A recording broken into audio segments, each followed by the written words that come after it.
Shalom. I'll start by giving all glory, praises to Yahweh, Ba'ashem, Yahushai, Ba'ashem, Rakakwadash. Double honors to the elders, House David, GMS, Grand Millstone. Salutations to the elect, the Church of Yahushai, 144,000. Shalom, the 1/3 men, women, children, to take heed and believe that Yahushai shall arise first. The dead in Yahushai shall arise first. I have precept here I want to get into. I'll just get into it now.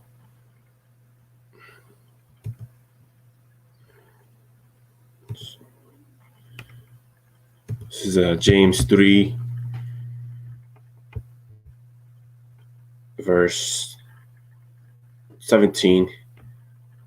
But the wisdom that is from above is first pure, then peaceable, gentle, easy to be entreated, full of mercy and good fruits, without partiality, without hypocrisy, and the fruit of the righteousness is sown in peace of them that make peace. And that is the goal. That is the goal, to be righteously fruitful. By bringing this word out and feeding the sheep. But you have to be entreated in this. You have to be a peacemaker. Because the wisdom, the pure wisdom comes from Yahweh B'Shem Yahushai, which is from above. So you can't be a hypocrite in this truth. You can't be a hypocrite. You can't read something, right, and rebuke brothers and then look back at your old ways and do the things that you know that you shouldn't. It's not just know better. It's also you have to do better. This is another precept. This is Hebrews 8. Share it here.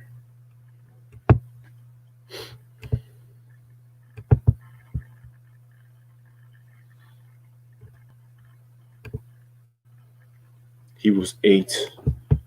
Let's see.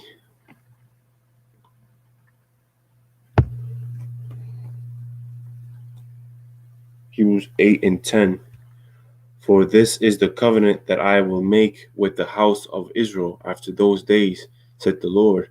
I will put my laws into their mind and write them in their hearts. I will be to them a power, and they will be to me a people. That shows Israel is the chosen people. The Lord chose Israel, the Negroes, Latinos, and natives. Verse 11, and they shall not teach every man his neighbor and every man his brother, saying, I know the Lord, for all shall know me, from the least to the greatest. So this whole world knows that even the heathens and the people that don't believe, they know about the Israelites. They know about the Bible. They know about this truth. So people, some of them decided to not believe or just do as they will. But this book is globally known. And that's the times we're living in. Verse 12, for I will be merciful to their unrighteousness, and their sins and their iniquities will I remember no more. So this is talking about the chosen people, Israelites. When we get into the kingdom, the Lord is going to be merciful, but first you have to pay for your iniquities here in this land, in this kingdom, which is Esau's Edom kingdom, the devil's kingdom. Verse 13, in that he said, a new covenant he hath made, the first old. Now that which decayeth and waxes old is ready to vanish away. So the Lord has a new covenant with us. And I'll go into that. Let's see here.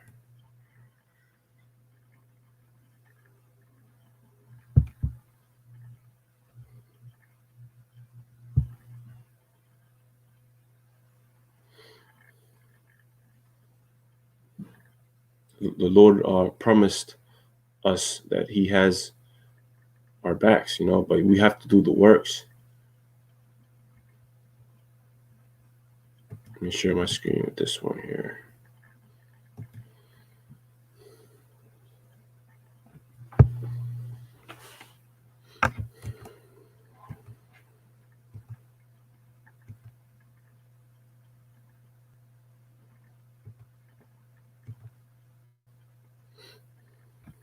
It's Hebrews 9, verse 14. How much more shall the blood of Yahushua, who through the eternal Spirit offered himself without spot to God, purge your conscience from the dead works to serve the living God, the living power. So the Lord sacrificed himself, right? And basically he purged, he chose Israel, right? And purged the conscience of the dead works.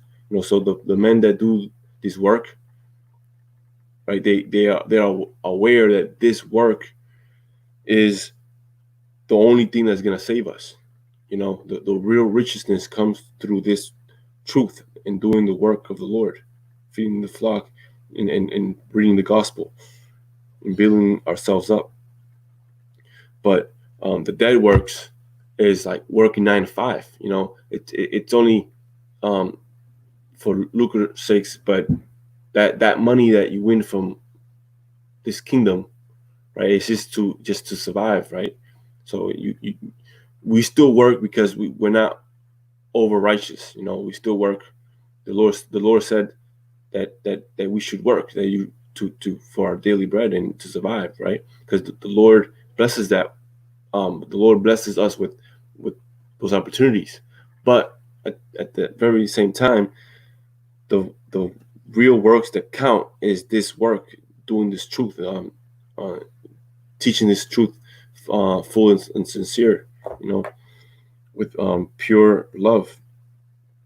And that's the real zeal, according to knowledge, seeking Him more and more, seeking the kingdom, seeking wisdom.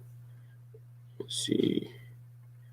Verse 15, and for the cause He is the mediator of the New Testament, that by means of death for the redemption of the transgressions that were under the first testament, they which are called might receive the promise of eternal inheritance. For where a testament is, there must also of necessity be the death of the testator. So I'll bring this out here. The testator, a person who has made a will or giving a legacy. So you have to be willing in this thing. You have to be willing for the Lord. Verse 17, for a testament is of force after men are dead, otherwise it is of no strength at all while the testator liveth. Whereupon neither the first testament was dedicated without blood. So the Lord really sacrificed His whole life for us, So we're blessed to have this truth. All we really have to do is just put and dedicate time in it. So I'll make this video short. I'm going to bring up the next verse, next preset.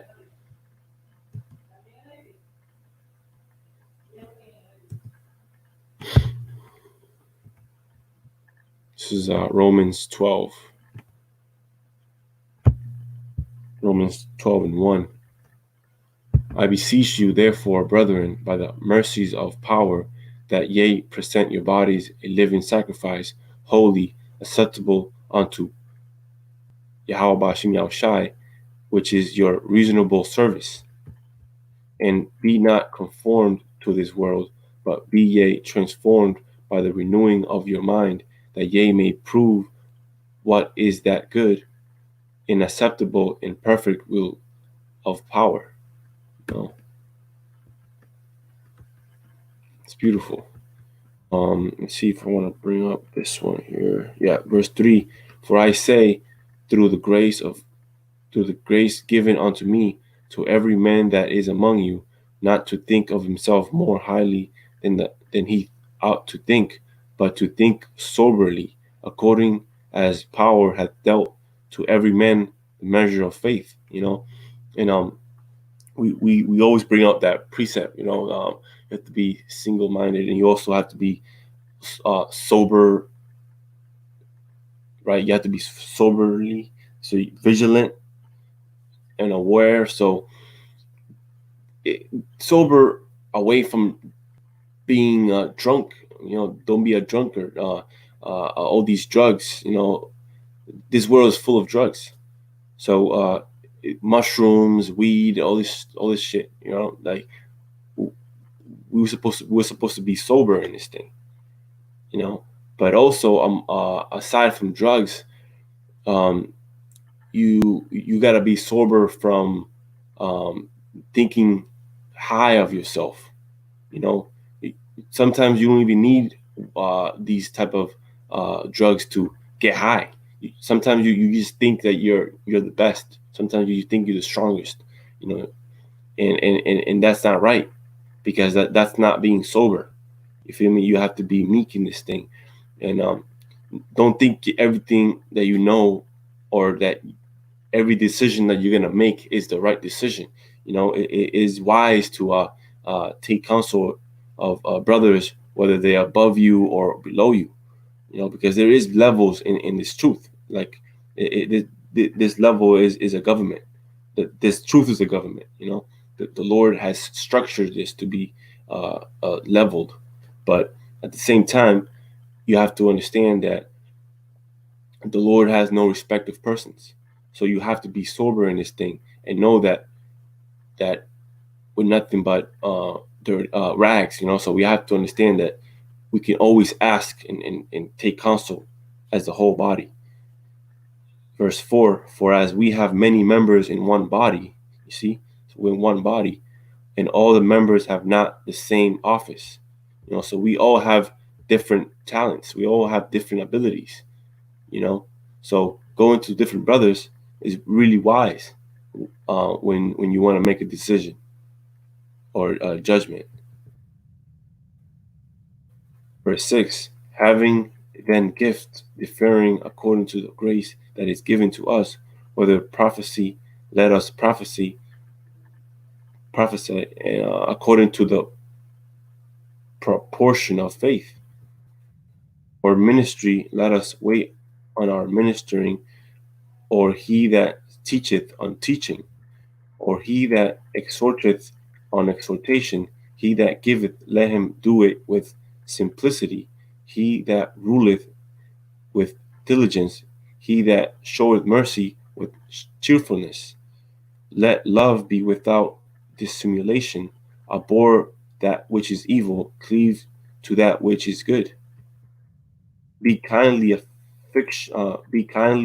affectioned one to another with brotherly love, in honor, preferring one another, not slothful in business, fervent in spirit, serving the Lord, rejoicing in hope, patient in tribulation, continuing instant in prayer, distributing to the necessity of saints, giving to hospitality, bless them which persecute you, bless and curse not.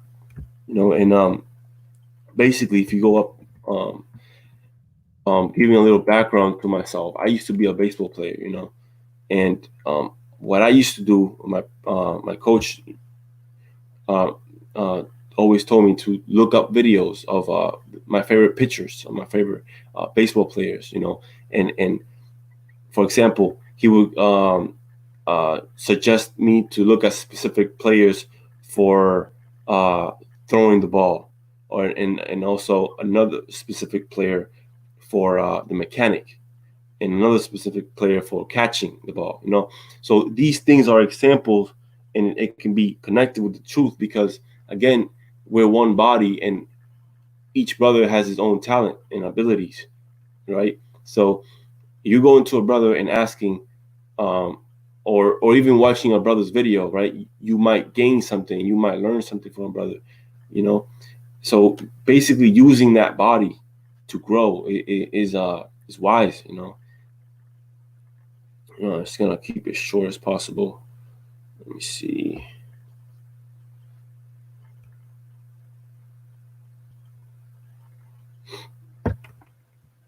Yeah, but I'm gonna keep it like that. I'm gonna keep it that short. You know, basically, we're living in and we're living in the end. You know, we can feel the Lord is coming soon. You know, there's a lot of things going on, and basically, this is not the time where we should be letting the house be broken up. You know, we have to be aware and strengthen us. You know, every day we have to be diligent and keep that zeal. You know, that's what I wanted to bring out because let's see here. You know, let's see. Yeah, I'll bring it up in another video, but being pure in zeal, you know, in this truth is what we should be focused on. You know, and you brothers stay diligent, stay praying, stay strong in the spirit. And Yahweh, Ba'ashem, Yahushai, Ba'ashem, Rakakodas. All honors and fear and glory to Yahweh, Ba'ashem, Yahushai, Ba'ashem, Rakakodash. Double honors to the elders, GMS, and salutations to the 144,000 men, the elect men, and men, children, and women that take heed and believe that Yahushai and the dead in Yahushai shall rise first. Shalom.